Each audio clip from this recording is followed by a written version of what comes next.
Well, the lessons aren't about wealth or fame or working harder and harder. The clearest message that we get from this 75-year study is this: good relationships keep us happier and healthier, period. We've learned 3 big lessons about relationships. The first is that social connections are really good for us and that loneliness kills. It turns out that people who are more socially connected to family, to friends, to community are happier, they're physically healthier, and they live longer than people who are less well connected. And the experience of loneliness turns out to be toxic. People who are more isolated than they want to be from others find that they are less happy, their health declines earlier in midlife, their brain functioning declines sooner, and they live shorter lives than people who are not lonely. And the sad fact is that at any given time, more than 1 in 5 Americans will report that they're lonely. And we know that you can be lonely in a crowd and you can be lonely in a marriage. So the second big lesson that we learned is that it's not just the number of friends you have, and it's not whether or not you're in a committed relationship, but it's the quality of your close relationships that matters. It turns out that living in the midst of conflict is really bad for our health. High conflict marriages, for example, without much affection, turn out to be very bad for our health, perhaps worse than getting divorced.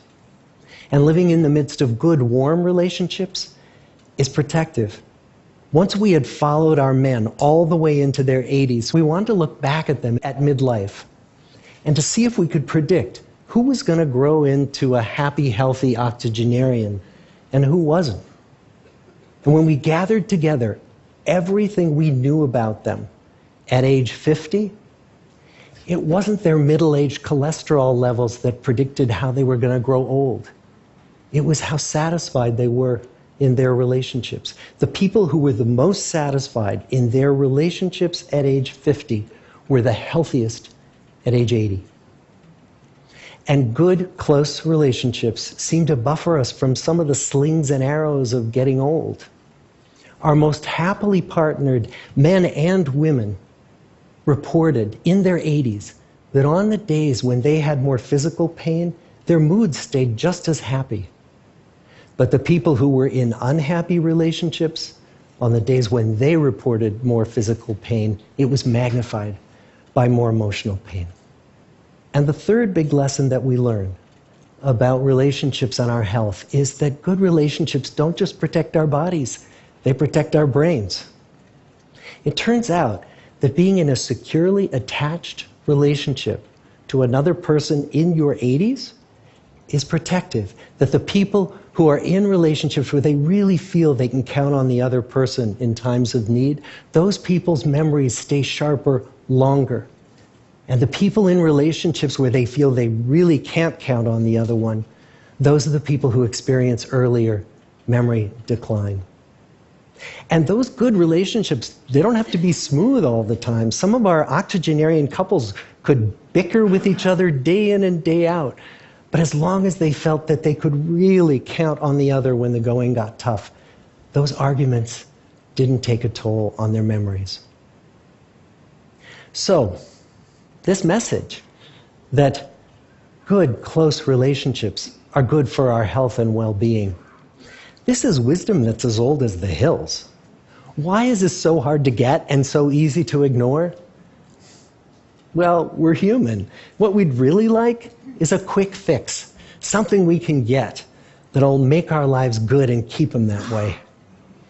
Relationships are messy and they're complicated, and the hard work of tending to family and friends, that's not sexy or glamorous.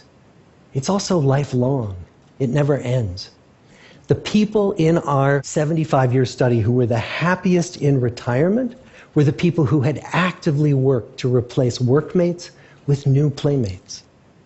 Just like the millennials in that recent survey, many of our men, when they were starting out as young adults, really believed that fame and wealth and high achievement were what they needed to go after to have a good life. But over and over these 75 years, our study has shown that the people who fared the best were the people who leaned into relationships with family, with friends, with community. So what about you? Let's say you're 25, or you're 40, or you're 60. What might leaning into relationships even look like? Well, the possibilities are practically endless. It might be something as simple as replacing screen time with people time, or livening up a stale relationship by doing something new together, long walks or date nights, or reaching out to that family member who you haven't spoken to in years, because those all too common family feuds take a terrible toll on the people who hold the grudges. I'd like to close with a quote from Mark Twain.